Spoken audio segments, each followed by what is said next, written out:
الحمد لله رب العالمين والصلاة والسلام على سيد الأنبياء والمرسلين وعلى آله وأصحابه أجمعين. أما بعد فأعوذ بالله من الشيطان الرجيم. بسم الله الرحمن الرحيم. والفجر وليال عشر والشفع والوتر والليل إذا يسر هل في ذلك قسم لذي حجر. وعن أبي هريرة رضي الله تعالى عنه قال قال رسول الله صلى الله عليه وسلم ما من أيام أحب إلى الله أن يتعبد له فيها من عشر ذي الحجة تعدل صيام كل يوم بصيام سنة وقيام كل ليلة منها بقيام ليلة القدر أو كما قال رسول الله صلى الله عليه وسلم. صدق الله مولانا العلي العظيم وصدق رسوله النبي الكريم ونحن على ذلك لمن الشاهدين والشاكرين والحمد لله رب العالمين. يا رب صل وسلم دائما أبدا على حبيبك خير الخلق كلهم. يا رب صل وسلم دائما أبدا على حبيبك خير الخلق كلهم. يا رب صل وسلم دائما أبدا على حبيبك خير الخلق كلهم. درود شریف پڑھیں. اللهم صل على سيدنا ومولانا محمد وعلى آل سيدنا ومولانا محمد وبارك وسلم. معزز علماء کرام، محترم بزرگوں اور عزیز بھائیوں، یہ جو مہینہ چل رہا ہے وہ اسلامی سال کا 11ویں نمبر کا مہینہ ہے جسے ہم ذی قعدہ کہتے ہیں. یہ مہینہ ختم ہونے کے بعد جو اگلا مہینہ شروع ہوگا وہ اسلامی سال کا 12واں اور آخری مہینہ ہے. اس کے بعد سال پورا ہو کر نیا سال شروع ہو جائے گا. یہ جو 12واں مہینہ ہے سال کا آخری مہینہ ہے، لیکن اللہ رب العزت نے اس مہینے کو بابرکت بنایا. ویسے بھی یہ سال کے مہینے، سال کے دن، یہ سب اللہ نے بنائے اور اللہ نے اپنے حساب سے ان مہینوں میں سے کسی مہینے کو بڑی اہمیت دی ہے.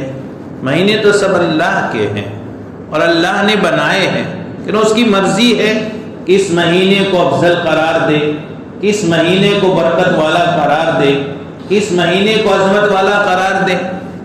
مہینوں میں رمضان المبارک کا مہینہ بڑا برکت والا ہے. اسی طرح اللہ رب العزت نے دنوں میں جس کو چاہا عظمت والا بنایا. سال میں 2 عید کے دن اور ہر ہفتے میں جمعہ کا دن، اور اسی طرح سے آنے والے مہینے میں ذی الحجہ کی 9ویں تاریخ جسے عرفہ کا دن کہتے ہیں. اس طرح اور بھی چند دن ہیں جو اللہ رب العزت نے عظمت والے بنائے، برکت والے بنائے.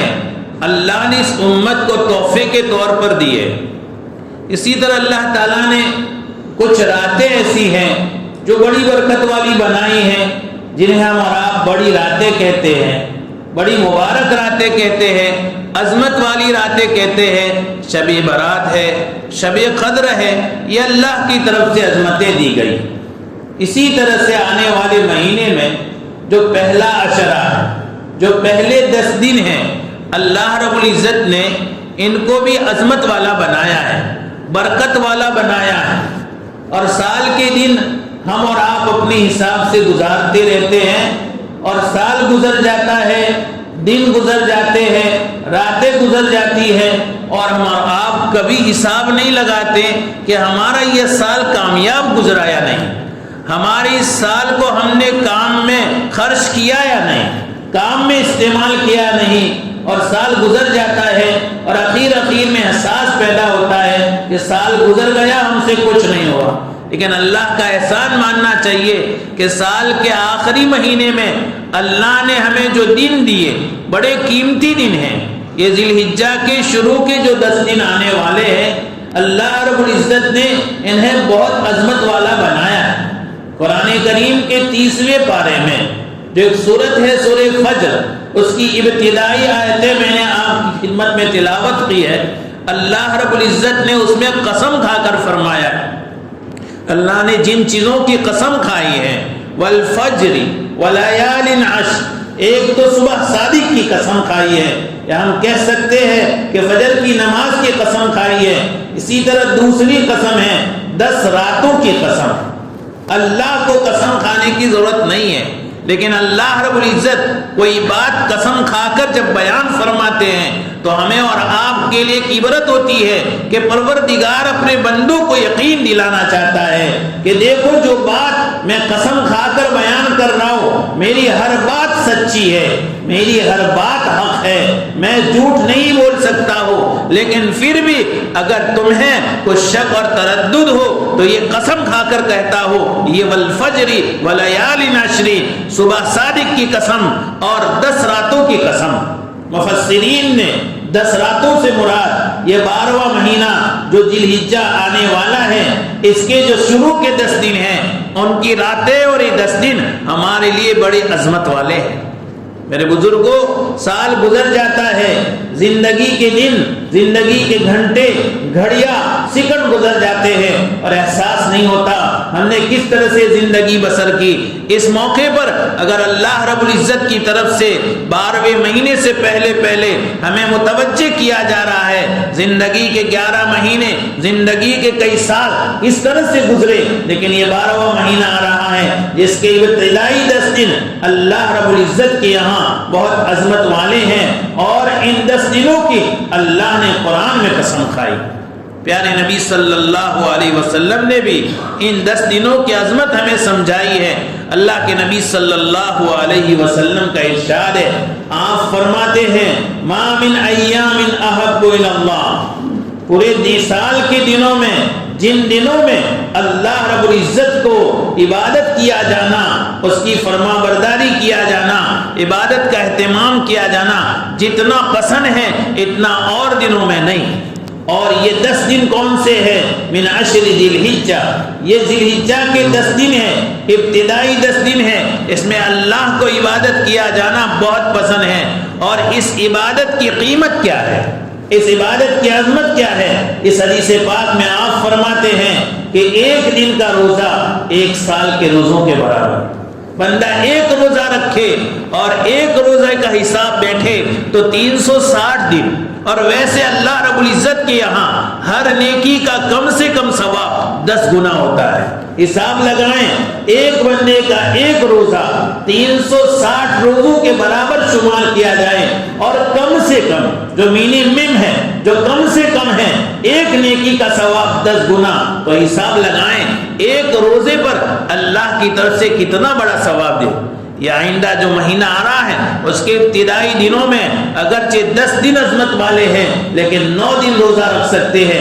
10ویں تاریخ ذی الحجہ کی تاریخ، یہ قربانی کے دن کی تاریخ ہے، عید کی تاریخ ہے، اس دن روزہ نہیں رکھ سکتے، لیکن اللہ کا حساب دیکھیے، بندہ 2 دن روزہ رکھے گا تو بھی حساب 10 دن کا شمار ہوگا، چونکہ اللہ نے 10 دن کو عظمت والا بنایا ہے۔ تو ایک روزہ 1 سال کے روزوں کے برابر، آپ نے فرمایا وَقِيَامُ كُلِّ لَيْلَةٍ مِّنْهَا، اور ان راتوں میں ایک رات اگر عبادت اللہ کی جاگ کر کرے گا، جتنی فرصت ملے اتنی، ایک رات شب قدر کے برابر ہے۔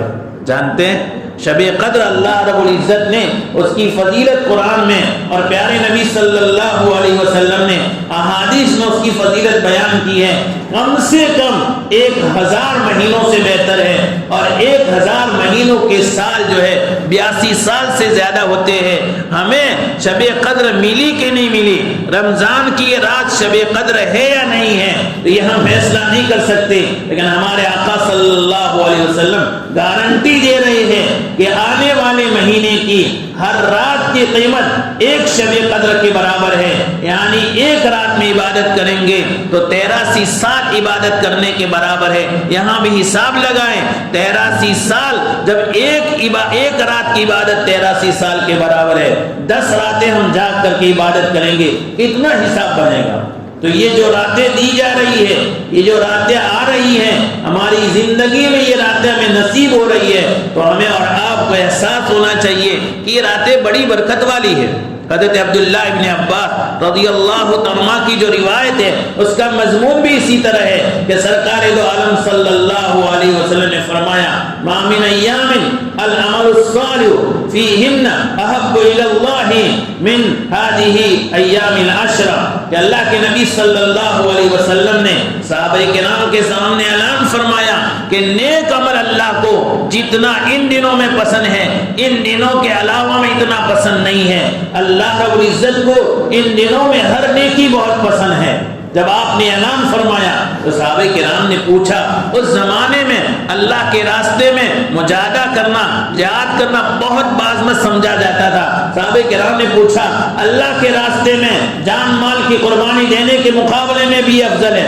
آپ نے فرمایا ہاں، اللہ کے راستے میں جان مال کی قربانی دینے والے سے بھی افضل ہے، لیکن ہاں آپ نے فرمایا کوئی بندہ اپنے جان اور مال کے ساتھ اللہ کے راستے میں اتنی قربانی دیتا ہے کہ اپنی جان بھی قربان کر دیتا ہے، اپنا مال بھی قربان کر دیتا ہے، اور کچھ واپس نہیں آتا، جان بھی اللہ کے راستے میں گئی، مال بھی اللہ کے راستے میں گئی، تو ہاں یہ بہت بڑی نیکی ہے۔ لیکن ہاں ان دنوں میں، ان راتوں میں اللہ کے لیے جو نیکی کی جائے، نیکی کا کوئی طریقہ نہیں سمجھایا، نیکی کی کوئی شکل نہیں سمجھائی، ہاں اتنی بات ہے کہ ان دنوں میں روزہ رکھنا افضل ہے۔ سال کے دنوں کے مقابلے میں ان دنوں میں روزہ رکھنے کی آپ صلی اللہ علیہ وسلم نے فضیلت سنائی۔ باقی روزے کے علاوہ کوئی بھی نیکی، چلتے پھرتے اٹھتے بیٹھتے، صبح ہو شام ہو، جو بھی سبحان اللہ کہنے کا موقع ملے، الحمدللہ کہنے کا موقع ملے، پہلا کلمہ پڑھنے کا موقع ملے، دوسرا کلمہ پڑھنے کا موقع ملے،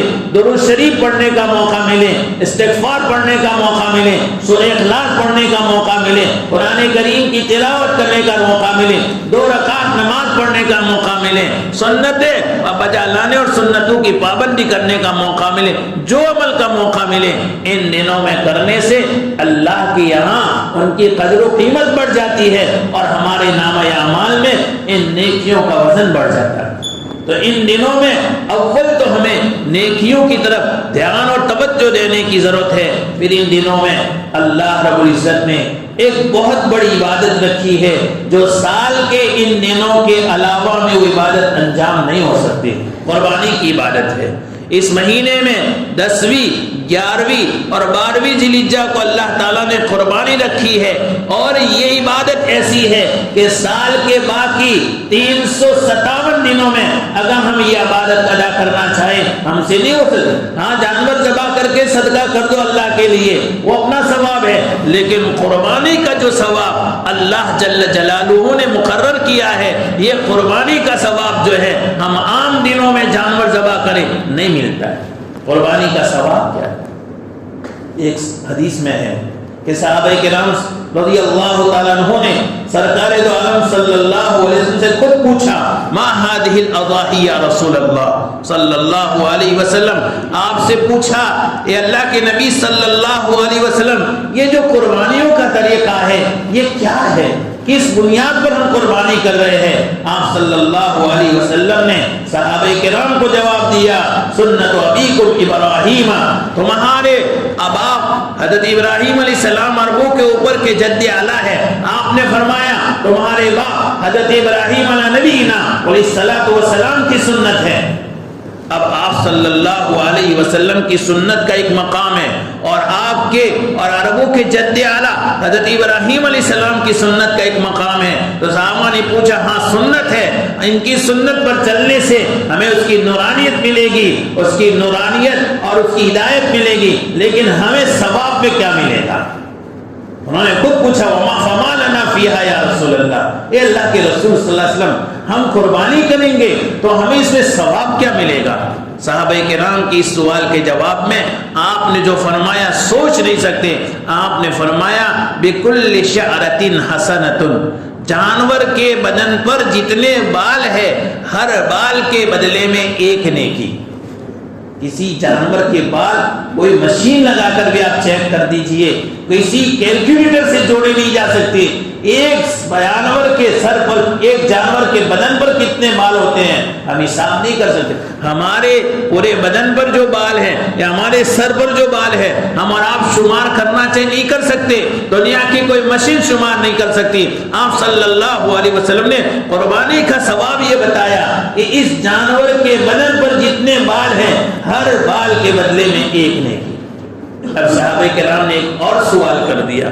صحابہ کرام کی ان سوالات کی برکت سے ہمارے علم میں اور نیکیوں میں کتنا اضافہ ہوا. صحابہ نے پوچھا یا رسول اللہ فمسوف، کہ اس میں تو جو ہے ہر جانور کے بال نہیں ہوتے، بعض جانوروں کے بال کے بجائے اون ہوتا ہے. جانتے ہیں نا مینڈھا، دونبا وغیرہ ان کے بدن پر اون ہوتا ہے اور اون اور بال الگ ہے اور اون میں ریشے ہوتے ہیں. تو آپ نے وہاں بھی فرمایا فَبِكُلِّ شَعْرَةٍ مِّنَ الصُّوفِ حَسَنَةٌ، آپ نے فرمایا ان اون کے جو ریشے ہوتے ہیں ہر ریشے کے بدلے میں ایک نیکی لکھی جاتی. کوئی حساب چھوڑ سکتا ہے؟ اللہ رب العزت اللہ کے نبی صلی اللہ علیہ وسلم کے واسطے سے ہمیں یہ سمجھا رہے ہیں یہ جانور قربان کرنے کا اتنا ثواب. کبھی ہم غور بھی تو کریں، یہ جانور ہم نے پیدا کیا ہے. اس جانور کو خریدنے کے لیے جو ہمارے پاس روپے اور پیسے ہیں، جو مال ہے، یہ ہماری طاقت ہماری محنت کے بلبوتے پر ملے ہیں، یہ اللہ کی طرف سے ملے ہیں. مال بھی اللہ کا اور مال بھی اللہ نے دیا ہے اور اس کو قربان کرنے کی توفیق بھی اللہ نے دی. ہم اور آپ اگر اپنی مرضی سے چاہتے تو کچھ نہیں کر سکتے تھے. ایک عبادت حتیٰ کہ ایک مرتبہ سبحان اللہ کہنے کی بھی طاقت اللہ دیتا ہے، یہ توفیق اللہ دیتا ہے. ہم اور آپ مسجد میں آج جمعہ کے دن مسجد میں بیٹھ کر سب میں بیٹھ کر دین کی باتیں سن رہے ہیں. ہر بات جو ہمارے کان میں پڑ رہی ہے اس سننے کی توفیق بھی اللہ دیتا ہے، ہمارا اور آپ کے بس میں نہیں. دنیا میں ایسے ہزاروں ہیں جمعہ کے دین کی فضیلت ان کے سامنے نہیں ہے، جمعہ کے دین کی عظمت ان کے سامنے نہیں ہے، جمعہ کے دین کی نماز کی فرضیت کا مقام ان کے سامنے نہیں ہے، نیکی کی بات سننے کا مقام ان کے سامنے نہیں. گھوم رہے ہیں اپنی دنیا میں مشغول ہے اور دنیا کے نقشوں میں گم ہے. ان کو اور ہم کو کبھی جو ہے موازنہ کرنا چاہیے، کبھی سوچنا چاہیے کہ مسجد میں آنے کی توفیق یہ پاؤں خود اٹھ کر نہیں آئے ہیں، اللہ کی طرف سے اٹھوائے گئے ہیں. ہم اور آپ اللہ کی توفیق سے عبادت انجام دیتے ہیں. آپ صلی اللہ علیہ وسلم قربانی کے بارے میں خود یہ فضیلت سنا رہے ہیں. ایک قربانی کے نتیجے میں قربانی پر جتنے بال ہے ہر بال کے بدلے میں ایک نیکی. اور حضرت عائشہ صدیقہ رضی اللہ تعالیٰ عنہ کی روایت سنیں دنگ رہ جائیں گے. حضرت عائشہ صدیقہ رضی اللہ عنہ فرماتی ہے سرکار دو عالم صلی اللہ علیہ وسلم فرمایا ما عمل ابن آدم من عمل یوم النہر احب الی اللہ تعالی من احراق الدم. آپ نے فرمایا قربانی کے دن اللہ کو سب سے زیادہ پسندیدہ عمل یہ ہے کہ جانوروں کا خون بہایا جائے، اللہ کے نام پر جانوروں کو ذبح کیا جائے. اور پھر آپ صلی اللہ علیہ وسلم فرمایا کیا ملے گا اس کے بدلے میں؟ آپ فرماتے ہیں کل قیامت کے دن ہمارے نامہ اعمال میں اس جانور کے سینگ بھی تولے جائیں گے، اس جانور کے جو ہے بال بھی تولے جائیں گے اور اس جانور کی جو دوسری چیزیں ہڈیاں وغیرہ ہے وہ بھی تولی جائے گی. اندازہ لگائیں جانور کے سینگ کسی کام کے نہیں ہیں. اس جانور کو ذبح کرنے کے بعد اس کے سینگ ہم پھینک دیتے ہیں، اس جانور کے بال کسی کا کام کے نہیں ہے، یہ بال ہم پھینک دیتے ہیں۔ وَقُرُونِهَا وَأَظْلَافِهَا، اور جو کھر ہے جانور کے پائے کے اوپر کا جو اوپر کی ہڈی جیسا مضبوط جو جز ہے جس کو ہم کھر کہتے ہیں، یہ کسی کام کے نہیں ہے، پھینک دیے جاتے ہیں۔ جو اعضاء ہم کسی کام میں نہیں لیتے، ان اعضاء کو بارے میں اللہ تعالیٰ فرماتے ہیں کہ یہ کل قیامت کے دن ہمارے نامہ اعمال میں ان کو بھی تولا جائے گا، ان کا بھی ثواب دیں گے۔ جو سینگ ہے، جو بال ہے، جو کھر ہے، وہ تولے نہیں جاتے ہیں، اس کا ثواب ہے۔ تو جانور کی جس اعضاء کو ہم کام میں لاتے ہیں اور پھر اس کو اللہ کے راستے میں اللہ کے لیے اپنے رشتہ داروں کو، فقراء کو، محتاجوں کو دیتے ہیں اور وہ کھاتے ہیں اور اس کا ثواب ہمارے نامہ اعمال میں لکھا جائے گا، وہ کتنا ہوگا؟ آگے آپ فرماتے ہیں وَإِنَّ الدَّمَ لَا يَقَعُ مِنَ اللَّهِ بِمَكَانٍ قَبْلَ أَن يَقَعَ بِالْأَرْضِ، اور یہ خون جانور کو جب ذبح کرتے ہیں زمین پر گرنے سے پہلے ہماری قربانی اللہ کی یہاں قبول ہو جاتی ہے۔ یہاں خون زمین پر گرتا ہے، اس سے پہلے اللہ کی یہاں قربانی قبول ہوتی ہے۔ پھر آپ نے فرمایا فَطِيبُوا بِهَا نَفْسًا، لہذا قربانی خوش دلی سے کرو، شوق سے کرو، محبت سے کرو، اللہ کی یہاں ثواب ملنے کی امید پر کرو، اور یہ سوچ کر کرو کہ آج یہ مال ہمارا نہیں ہے، اللہ نے ہمیں دیا ہے ہماری ملکیت میں، لیکن آج اگر شوق سے قربانی کریں گے، اللہ کا حکم مان کر قربانی کریں گے، ثواب کی نیت سے قربانی کریں گے، اچھے سے اچھے جانور کو خرید کر اللہ کے لیے قربانی کریں۔